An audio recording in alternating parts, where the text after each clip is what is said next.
It's official.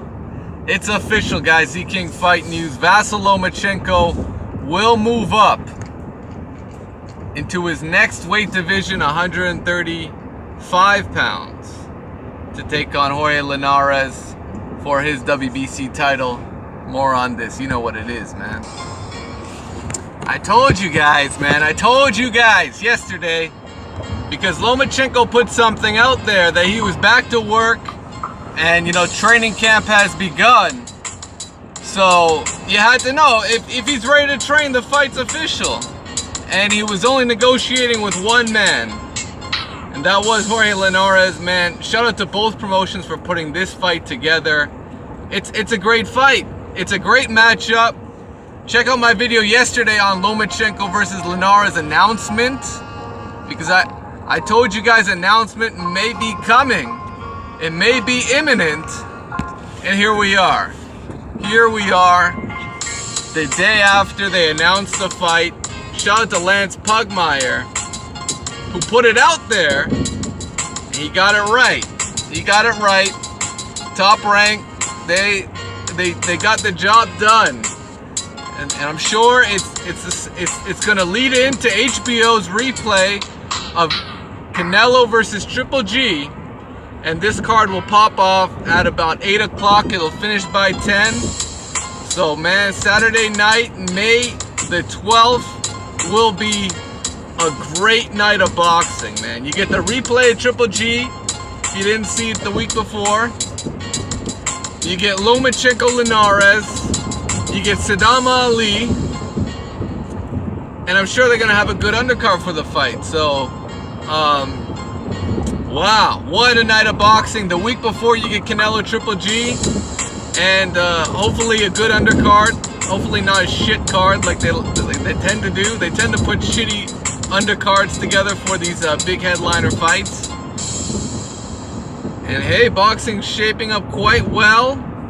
It's good to see ESPN working shit out with HBO, not going head to head like they did with Lomachenko and Rigondeaux. They went head-to-head for Lomachenko Rigondeaux, and they went head-to-head for the Kovalev card, the Kovalev versus Bivol. Sorry, not Bivol. Kovalev versus McCalkin. And Bivol Barrera went head-to-head with Wilder Ortiz on Showtime. And there was also a fucking Oscar Valdez fighting the other day, and that went head-to-head with something on Showtime. So there's been a lot of head-to-head shit. And now in this case, both networks have been able to work it out and damn near co-promote, because one fight will then end, when the ESPN fight card ends, the HBO replay will begin. So that's great. All of that's great. And what a step up for Lomachenko. He's fighting a champion at 135. He's defended his title a couple times, so this is a legit champion, not like, the standard WBO guy who, Ray Beltran, who picks up a vacant title and in a fight where he damn near lost. And, no offense to Ray Beltran, but that was a very close fight with Paulus Moses.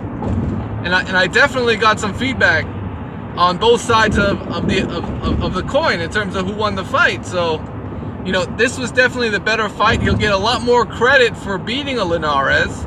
I mean, the last guy, to my memory, that I really remember taking out Linares was Antonio DeMarco, where he got a TKO, I think it was like the 10th or 11th round. Since then, I believe he lost again, but I'm not, it's kind of faded. I'm not too sure if Linares had taken another loss after that initial defeat against Antonio DeMarco. But main point is this is a great fight.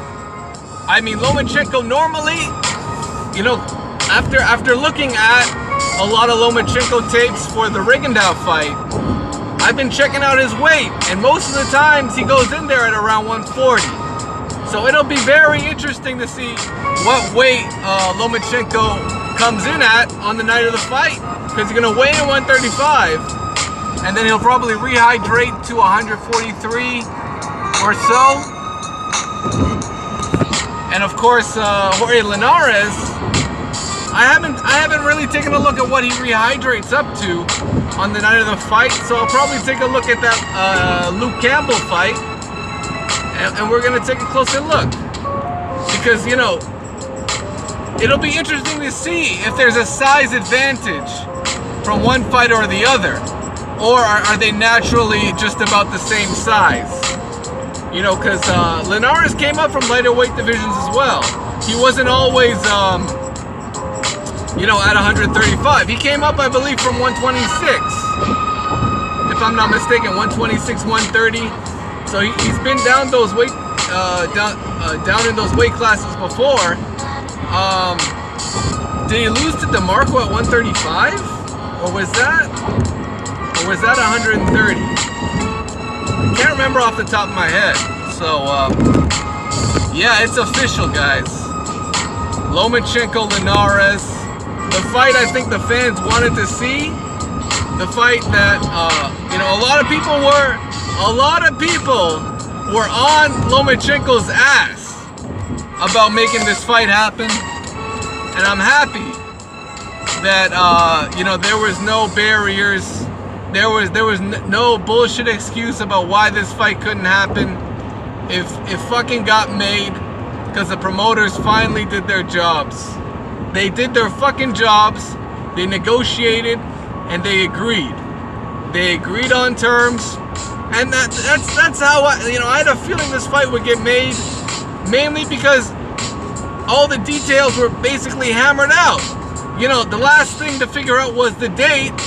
And they went with Bob Arum's date of the week after Canelo Triple G. So they did concede the date.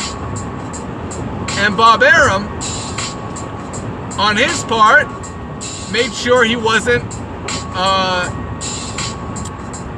the time slot of the fight wasn't competing with the HBO card. So all parties were satisfied, and fuck, man, that's it. The fight's fucking, it was damn near 95% done a week ago. So shit, man, like is Bob Arum really gonna try and have a backup opponent? Nah, fuck out of here. Fight's made. So let's get it. We're gonna see it. Who do you guys think wins this one? Vasyl Lomachenko. It's gonna be his first fight at 135 pounds. But remember, in the amateurs, he damn near fought it, I believe, 130 anyway. So, you know, the weight shouldn't be an issue for him. And he's very confident. You know, he's only, what, 10-1? And he's jumping up to fight for another title. Man, Lomachenko, he's doing well. He's only fighting for titles when he's moving up in weight. So that's good to see. You know, no tune-ups needed. Going straight for one of the best, one of the more elite guys in the division. So that's great. I don't think is Jorge Linares considered the #1 guy? I don't